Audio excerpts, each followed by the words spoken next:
Hello, welcome to Chess with Simon. I'm Simon. We are going to play a game of 5-minute Blitz. We are going to attempt to win. So, we're black, which is good because black is okay. Now, is this really a move? I don't think this move has independent significance, knight c3. Okay, so what it is now is, okay, this is not, they usually play bishop f4 here. I guess e4 is possible, yeah? And now, are we playing some kind of French defence, are we? I guess they just take there, right? And then the queen's a bit weird on that square. That's a good move, I get that. I get what, I mean, for what it's worth, I don't really know what I'm doing in this line. But how hard can it be, right? If the queen was on e2, the danger is... It's still not that dangerous, actually. Queen was on e2, dangerous, takes on f6, and then... So now what they want is to take on h7 after taking on... Whoa, I mean, I'm not saying I'm going to win this, but that is a risky thing to do. Not super risky. It's a bit risky. We're going to see knight g4 here every day of the week. We're going to see knight g4. They're going to try and sacrifice on g6, but it doesn't work straight away. And we're going to play knight f8 to stop it. I don't think it works straight away because I think you've got bishop g7 to stop it. This is all fun, isn't it? So we're going to play bishop b7, try and swap some stuff off. Are we better in the endgame? Whoever knows. Okay, so that looks a bit scary. Pretty good move. Let's just do this. I assume white takes a lot of times on e6, but we're defending it with a bishop and stuff. So, I mean, how wrong can this go? You know, knight takes, it's okay. Don't want to take with the queen. Something bad could happen then if the bishop moves.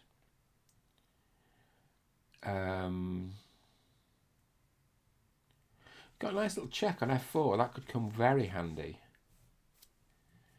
Could come in very handy. Maybe we'll put the knight on c5 before we pull that, see if we can win a piece. That knight on e6, though, is a real beauty. Bishop's a bit loose on f6. The truth is, we're not getting crushed. It's always nice, isn't it? Yeah, good move. Getting the king to a safer square is kind of clever. Well, you know, I think we can risk moving that knight away, to be honest. And I think what we can consider doing is taking on e4 and then pinning the queen against the king with the, you know, queen d3 kind of business. Take on e4, queen d3, depending on, it doesn't matter if the rook or the queen takes, you still play queen d3 to get the queens off. Now, okay, so we play this for now.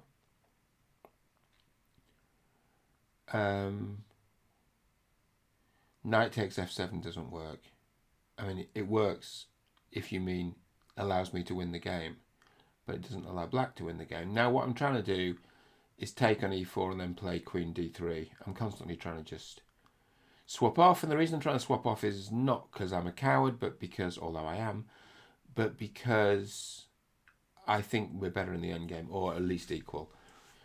And certainly white's got some pressure against my king, more pressure than I've got against the white king. So what you could do is take on g5, double the pawns, then take on e4, then play queen d3, and then you're better.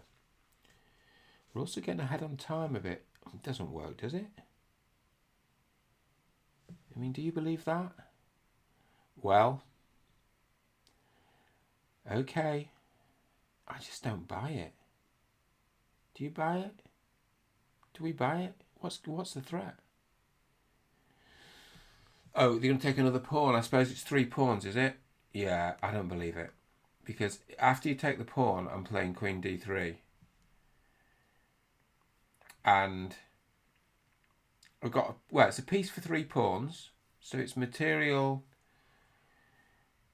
it's sort of material equality, but I think doesn't it leave black slightly better because the pawns aren't very far advanced? I mean, they are connected, but they're not very far advanced, and they've got the king in front of them. So I think we quite like that. Okay, that's a sensible move. Just trying to get the king towards the centre. What would you do? Knight d3, do you like that? What's it going to be followed by? Rook? Oh, I don't know. Whoever knows. Rook e2, knight e5, and then... Well, that's all very sensible. So, let's see if we can win a pawn, or more realistically, just make them grind to a halt. I think that's what we really want. Well, that's what we can... I mean... Okay, so... I don't think there's any tactics here. That rook does look a bit vulnerable at the back. But there's no real tactics. And when the knight comes to here, it's going to feel even better. It's going to feel really good. I mean, that knight's kind of nice. But, you know, white's really dangerous here. I mean, actually, white's position's pretty useful.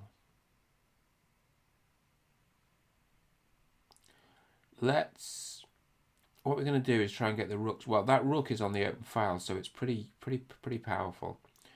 We're going to try to get those rooks off, or at least get control of the open file. And then we're going to claim that our extra piece is really nice. We're also moving very quickly, which at some point is going to start to be helpful, because we're going to start doing better on time. Now, that knight's a really nice piece. My opponent doesn't want the rooks off, and I get why. Let's just tease a bit here and see if we're threatening anything against the bishop. The answer is, does our opponent want to repeat? No. They do not. Now, we're hitting a bunch of things here. Okay. So still just about holding. But still just about holding. But the good news is we got our pawns on dark squares, so that light square bishop can't do too much. Now let's just centralize the king. It might give the pawns a bit of a free run, but once they start to run, we will they'll become more vulnerable, because they're sort of mutually supporting now. And yeah, see, that's a passive square, isn't it? That's a passive square for the rook. So, yeah, okay, I understand why the pawns are running. Okay. Now this should make them grind to a halt, look, because you can't push the g-pawn.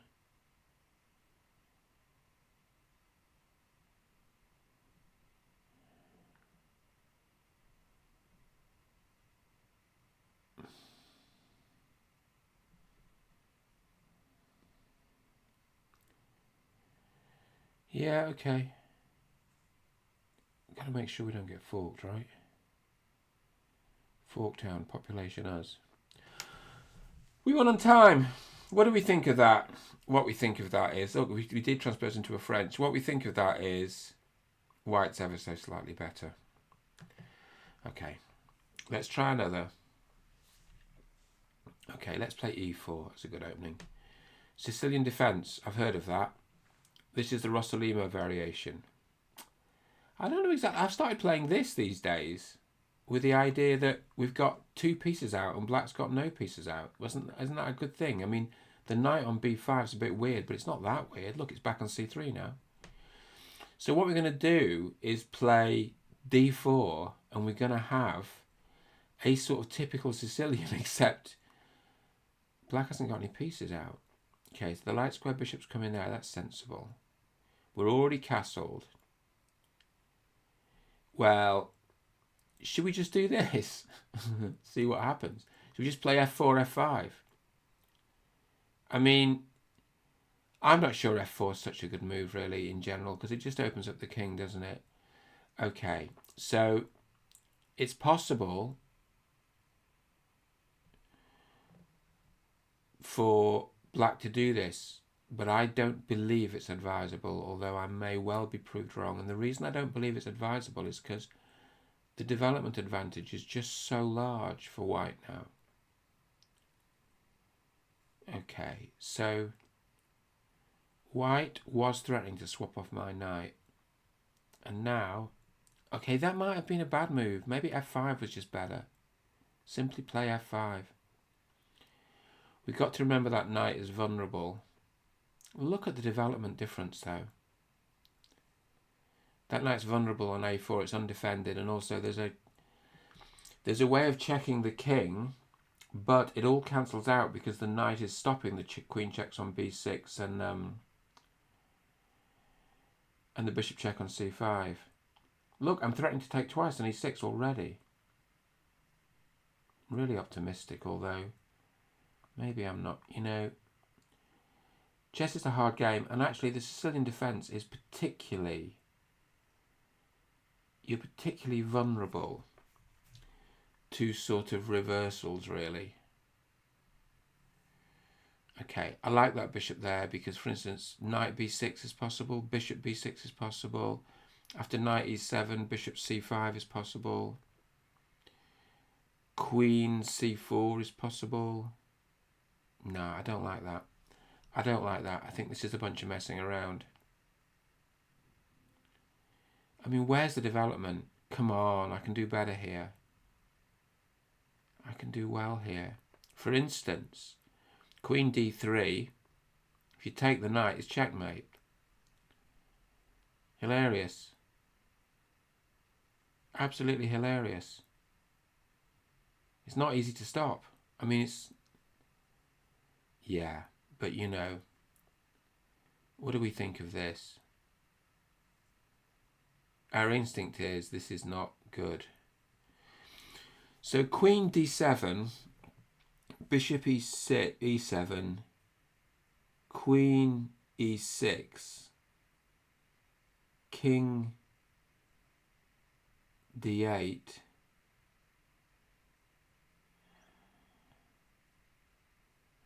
bishop b6, queen takes a4, rook d8, checkmate. Check. Okay, but I think it's a similar idea. Check. I know you don't have to announce check, but you know, I'm into it. Then bishop b6, and something horrible is happening on d8.